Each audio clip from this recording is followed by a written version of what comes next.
I never really saw myself as a photographer, but I was devouring the photos I was seeing, especially street photography and documentary stuff. And I think after I got meningitis at the end of 2008, and I had a lot of time sick at home, bedridden, to think about what I really wanted to do with my life, it hit me at that moment, like, really, I think you should give photography a shot.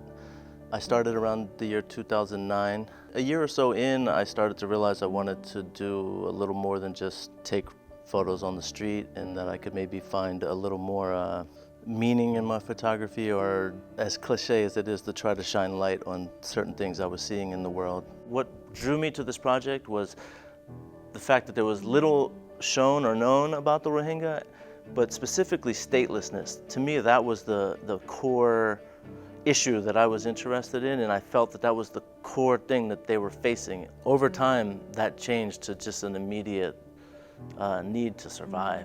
My first trip was in December 2011. I had no idea that I was going to be involved with a long-term project about the Rohingya, but I made my way to Rakhine State, where most of the Rohingya live. Seeing a group of people in a state that is one of the poorest states in Burma who are being massively neglected by their own government, in my mind, I thought that they would have sympathy for their Muslim neighbors. But the general sentiment I heard amongst the Buddhist population when I was there was, there's no Rohingya here. There's no Rohingya. They're all Bengali. They're Bengali. You need to understand that.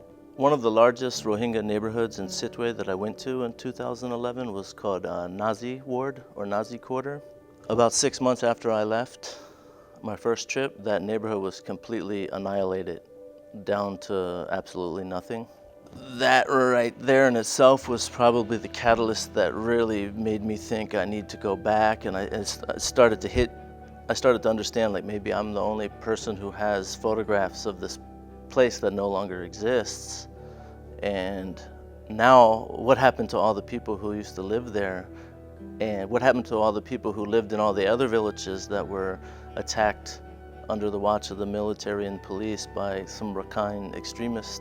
Seeing so many people displaced and forced to live trapped in these IDP camps inside Rakhine State, they've been treated badly in so many ways for so long that it was like almost like they weren't surprised to be there.